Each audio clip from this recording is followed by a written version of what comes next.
Money న్యూస్కి స్వాగతం. సెప్ additional SP గారు శ్రీనివాస్ గారు, జూనియర్ కాలేజ్ ప్రిన్సిపల్ గారు మరియు ఇతర ఆఫీసర్స్, ప్రెస్ మిత్రులు మరియు ఇక్కడికి వచ్చిన ప్రతి ఒక్క విద్యార్థులకు నా నమస్కారాలు. ఈరోజు ఏంటో తెలుసా? ఎవరికైనా తెలుసా ఈరోజు ఏంటి, ఎందుకు ప్రత్యేకత అని? ఏంటి చెప్పండి.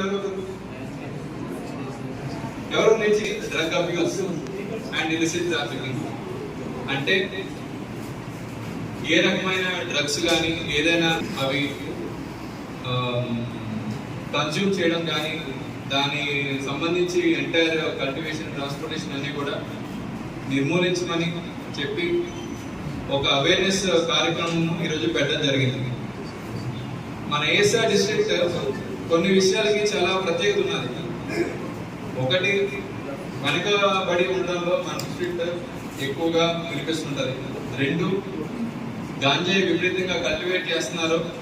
ఇక్కడ నుండే గంజాయి మొత్తం దేశవ్యాప్తంగా, అంతర్జాతీయంగా కూడా రవాణా వెళ్తుంది. మొత్తం ఎక్కడ ఎవరిని పట్టుకున్నా సరే గంజాయి మన ఏఎస్ఆర్ జిల్లా నుండి వస్తుంది. పాడేరు కానీ, పెద్దపల్లి, జీమాడుగుల, కొయ్యూరు, చింతపల్లి అక్కడి వస్తుంది అని వినిపిస్తుంటది. ఎవరికైనా తెలుసా? విన్నారా? ఎప్పుడైనా న్యూస్ లో చూసారా? చూడలేదా? చూసారా?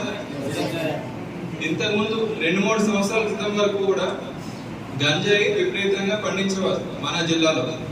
కానీ పోలీస్ శాఖ వారు, సెప్ శాఖ వారు మరియు రెవెన్యూ శాఖ వారు తీసుకున్న కొన్ని స్టెప్స్ మేరకు గత 2-3 సంవత్సరాల్లో గంజాయి అనేది బాగా తగ్గింది మన డిస్ట్రిక్ట్ లో.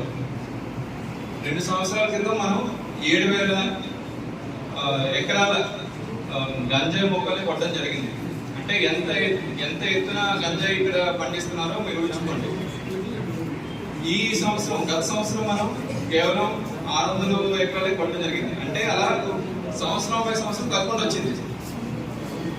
ఈ గంజాయి కల్టివేట్ చేయడం అనేది మీకు ₹1 ఇచ్చినా కానీ లాగా క్రిమినల్ చట్టాలు ఉన్నాయి.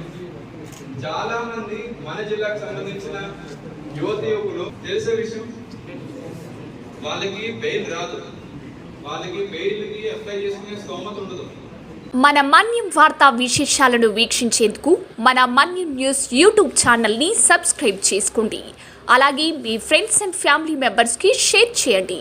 అలాగే లైక్ చేయండి, కామెంట్ చేయండి. మా అప్డేట్స్ ఎప్పటికప్పుడు మీ మొబైల్ ఫోన్లో నోటిఫికేషన్ రూపంలో కావాలంటే పక్కనే ఉన్న బెల్ ఐకాన్ మీద క్లిక్ చేయండి. Thank you for watching.